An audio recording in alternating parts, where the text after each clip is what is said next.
That's it. Season 7.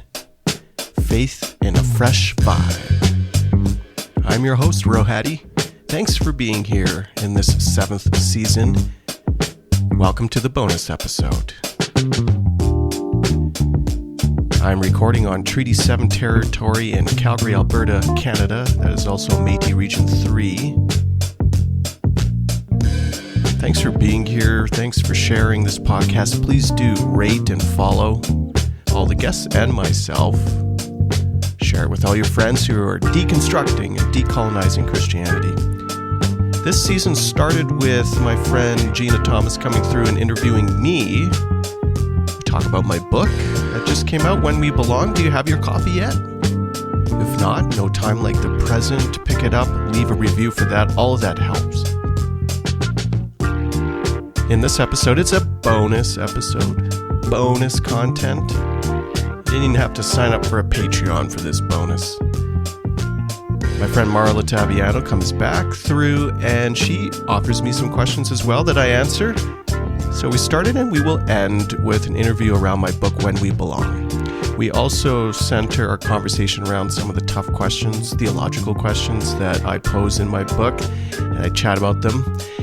Then at the end of the podcast episode here, the bonus episode, I share some of my writing process. So any budding authors out there, any folks committed to the craft, share a little bit about how I do. Everyone's writing style is different, but I invite you to walk into the gifts that you've been given and cultivate that craft. Thanks for being here. Marla, thanks as well for the interview questions. Marla helped me write the study guide for When We Belong, so you have a free discussion guide if you want to read the book with your friends, with a small group, with a book club. Do that. Available for download on my website or on the Herald Press website. Have a great summer 2022. Until next season.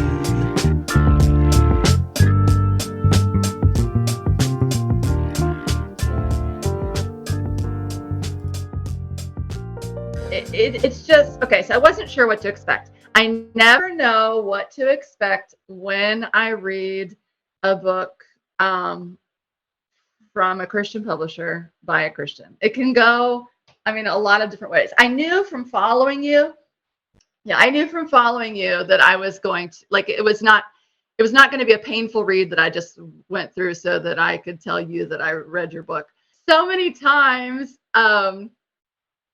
when I read something, I told you that half of it is my comments are what no, is that it? Profound just things. What? And then what? Was that the comment? Half of them are like, that's how I feel, or this is what I think, or this whatever. And I will say, and I don't think, since this is a Christian publisher, I don't think you cuss in the book at all. But I cussed it. I cussed in your book. I wrote F this and F that, and it F white evangelicals. So none of it was what you were saying. I even wrote F the church. That's kind of that's kind of my go-to when I'm really mad about. Yeah, me too, but only in my head, which is no different, really. It's nonstop. Yeah. So. But I wanted to ask you, first of all, so where do you find all these books? Because the books that you listed, what I also personally loved is I counted, I think 16 of the books that you listed I have read. So we are reading a lot of the same thing. So where do you find books? Do you know ahead of time, I'm going to read this book because this is a person that I respect them, I'm going to agree with them? Do you have to wade through a lot of, how do you find out about your books? Twitter? The books I read? Probably Twitter. Yeah. So I'm like you in that grew up in white evangelicalism, went to white seminary, and they don't call it that. They just call it seminary. It's white seminary. but also had I'm not white, so that's a big piece Right. of just having a default into different worldviews. Now, that's not automatic necessarily, but the other piece is I intentionally said, when did I say that? Probably when I stopped doing missional church stuff, because that was sort of my wheelhouse, and I was it was going to be my second book, Thrive, it was going to be on church planning, but it wound up being more about reimagining leadership in the church in a post-Christian context, so outside of inherited privileges. And I realized that after I did that, and I knew while I was doing it, that this conversation, even though it was, I wouldn't call it progressive, but it was storming the cultural narratives of consumer Christianity, and that was interesting. But it was still dominated by white men. Like, as far as the eye could see, white men started the movement. White men were the keys to the movement. White men were being published. White men were at all the conferences. So I was never going to get the time of day. And although it's shifting a little bit in the U.S. now, a little bit, especially in the metro areas, I kind of committed around that time looking at my bookshelf. So when would this be? 2014. I'm not going to read books by white men anymore. Already, I've read those books. I've spent all my formation reading those books. And so I have to consciously now add different authors. And so very rarely now do I purchase a book or read a book by a white male author on purpose, because I've done that thing. White females, very similar too, because they're overrepresented in publishing as well. But how do I specifically find, it could be people I know. It could be people, like, I still have an affinity for some pieces of evangelicalism that comes out of BIPOC teachers, theologians. So I do pay attention to those voices who are in the institution but are producing and pushing against the regular mold. That might be a microcosm, like that might be the echo chamber somewhat. But I also stretch into intentionally Black theological, womanist theological thinkers and writers, Indigenous, and that's been a key for the past 5 years, maybe. So in the work of decolonizing, you must appeal to those voices, and so a lot of Indigenous authors now. And intentionally for this book, and When We Belong, I made a point not to center white authors. And so I only quote two, maybe, at least only two theologians that I can think of, because they were formative for me. N.T. Wright absolutely helped reframe my understanding of resurrection. Walter Wink, same thing, reframe around power and principalities. So this isn't about, white men can't write, they have nothing to add. It's just, I've done that. There's a whole world for me to pick up on. And you know what's really cool? I just read This Here Flesh by Black Liturgy's Cole Arthur Riley. Yeah. And she's younger than me, and a lot of the book is really similar to mine, but written in a different way. And I just, as I was reading, I was thinking to myself, if this is the kind of stuff, and she reflects the next gen of writers, leaders, thinkers, public theologians, right? If this is what is being produced, I'm so excited. I'm thrilled. We have a hope, because this is wild. It is incredible. It is all the good and right things.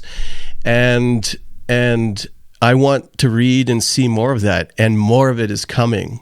So every chance I get to raise those voices, I'm trying to do better at that. But also, that's all I read now. And I can afford books now too, so I can buy them. Same here, that's it. So it will be people I know, and also very specific to topics I actually care about. And you know this, like, once you get a sense of at least Christian publishing specifically, you know what's coming out and who writes what and what they're going to be writing on. And I'm not going to spend money on certain books now because I don't need it. Like, I don't need another book from a white guy writing about anti-racism in the church, right? Other people can write that book now.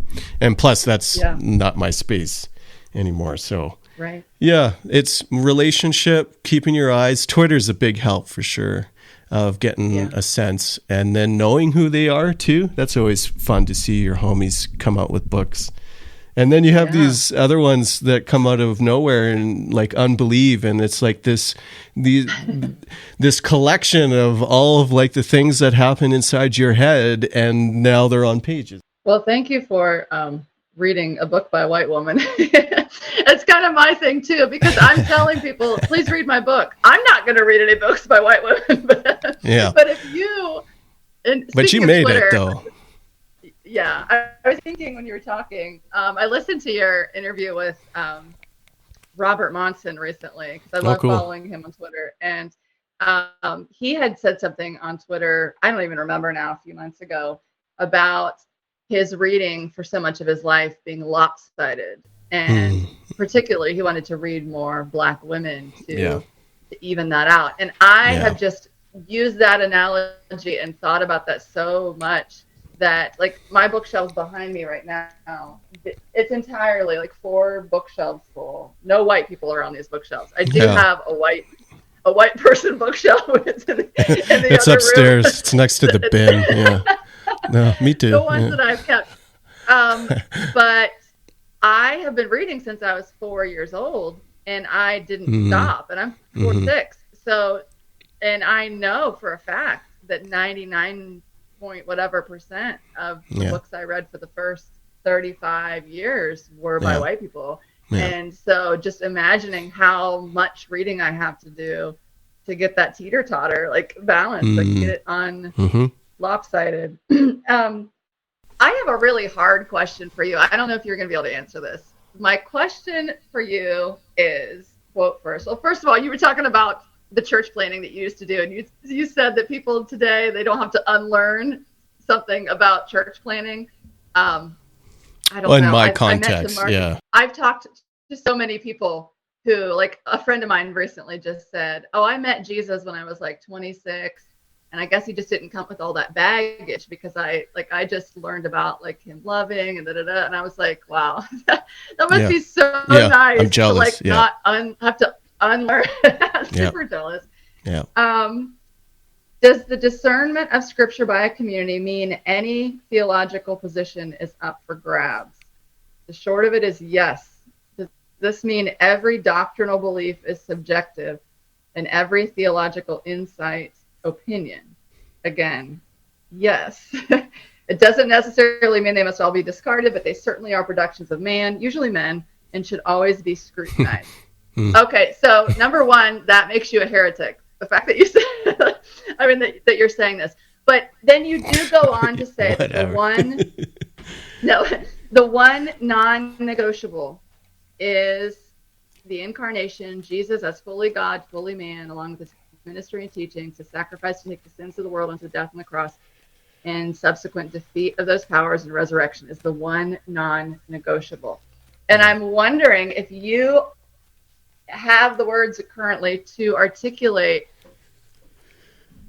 why you think that anything is up for grabs, but that is non-negotiable. Because I am questioning right now whether that really is non-negotiable. Like, what is there anything left that's not negotiable? I used to say it was 2 things. It was the resurrection and the death and resurrection, or incarnation, which is kind of 2 things, and the Trinity. But that's not true, because there are many Unitarians who hang out and they have a different idea, and also tell the story of the Ethiopians. So can't be that. Why only? So that is opinion, and I think there's a lot of folks now who are processing in the deconstruction world around the notion that you don't need resurrection. There is no story of why bother with this whole story if there's no power that has been defeated?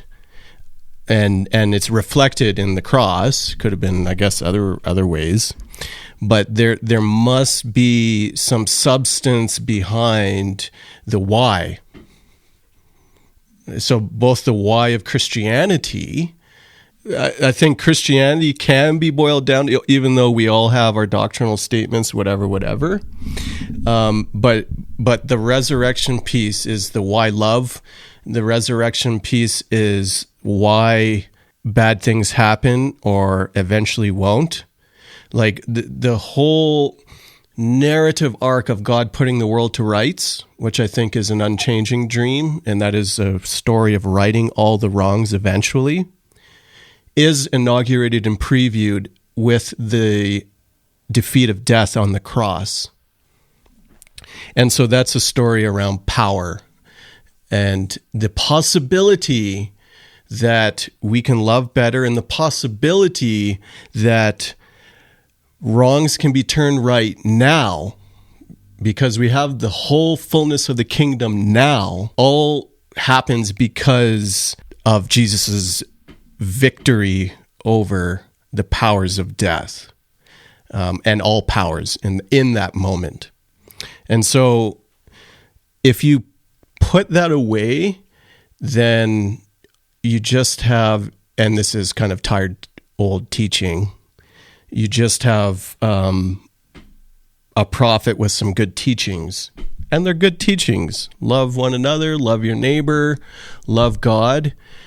But when push comes to shove, I asked the question, I didn't bring this up in the book, of why bother with any of that? Why bother love? Because that's way harder to do those things. Why bother with justice? There needs to be a rationale that these things are in fact good, and the possibilities that the unjust powers can be upturned is rooted in the fact that they in fact have been defeated. So that's why I don't give it up, and I haven't found a compelling reason to say that the resurrection's not needed. There's no Christian story without resurrection. It's something else. And a lot of people go in that direction where they still have this Jesus figure, but they miss the cataclysmic thing, that moment in history that changed everything. Like, it's got to change everything. Or it just becomes okay teaching, right? So and this is the belief part, believe that resurrection altered the course of history. And that early church was embodying that fundamental belief that the powers around them were defeated and were in the process of being defeated, which is what made them so radically inclusive and what made them do the things against an empire that was literally killing them, because of their belief in that and their witnessing to the magnitude of that power. N.T. Wright, Day the Revolution Began, will explain it better than I could. That was one of the key books for me, and I think it would probably work for you because you have all the theological pieces to make sense of that book. Really the ultimate question of why the cross even matters, because all the other answers are useless, like to satiate God's wrath, to atone for my sins, so to appease the need for sacrifice, that all those things, they're incomplete. It needs to fit into a grand story of God putting the world to rights, and it inaugurates in resurrection. Curious about that. Yeah, I have a lot of thoughts about that. I won't go into all. I'm still trying to figure out. That book was really crucial for me. Not that I was walking away or anything like that, but there was nothing suitable that answered that question around why the cross. So Christus Victor, which is a theory of atonement, and then the work of Nonviolent Atonement by Weaver. Actually, I quote in the book. Oh, that's 3 white guys. Damn it. Okay. Oh, 3 white guys. Shoot. So 3 white guys. But yeah, the Weaver book on nonviolent atonement gives you a lot of framework outside of evangelical thinking. That's crucial. And The Day the Revolution Began by N.T. Wright. Those two books that will fill in most of the blanks. And if you don't want to go down that road, fine. But those two at least give the meat and potatoes. I can't believe I used that metaphor. Yeah. The meat and potatoes of resurrection and why that is the crucial event. I think my biggest problem with what evangelicals believe is all of the penal substitution, all that stuff. Because I think that violence translates into more violence. I don't know. It's like it's medieval. Yeah. It's not early church stuff. That is medieval stuff. It comes 1,000 years later, 1,500 years later. Well, 1,000 years later. Like, no. Yeah, and on those lines, when you were talking about I love the parts in the book about Indigenous spirituality and things you're learning. That was a huge gap in my education and reading and learning. Yeah, and, me too. I've just been reading so many Indigenous authors and finding out more. But the whole idea of we believe in a Bible that was written here, and then we find out, actually, we believe something that was put into the Bible at this time. And then what you're saying, when we, like the ways that we even read the Bible or learn things or think are also very Western ideas. Like, imagine going back to Indigenous ways of being and thinking and being connected to the land and all of that. Like, I just feel like it's the smaller and smaller, like the more I learn, the smaller my bubble that I was in feels. Like I was so in this tiny little everything. I had to think this way. I didn't realize that I was being taught how to think, how to be, how to feel, what to know, what to love, what to like, and the whole, the earth and the land and creation was nothing to evangelical Christians. Throw it away. It's all going to burn. Yeah. And we're getting out of here anyway. It's everything. It's all upside down. Like it's all backwards. It's all. Well, it's rooted in conquest and colonization. Yes. Makes sense. Yeah. Manifest destiny and doctrine of discovery and all that crap. It's like just lies and anyway. So I love your book and I'm going to tell all the people about it. I'm glad you wrote it. Do you love to write? That was one of my other questions. Like, is this something you have thoughts in your mind and you need to get them out so you do it? Or do you actually love to write? Or Oh, it's both. Yeah, for sure. Like all writers, I think, are folks who have ideas swimming around their minds and you have to put them out. You have to cultivate that, though. I think, for me at least, you can get into that zone and things are flying. You know, it's just like I'm unstoppable. I've got all stars everywhere, and it helps if I'm angry too, because then it's just like I got rage to pull out these things. So like there's that. I've never really cultivated like practices around writing unless I had deadlines. So I'm not like, oh, I'm going to do 30 days of poetry or, ooh, I'm going to do, and I think this is to my detriment, haven't done a lot around creative writing.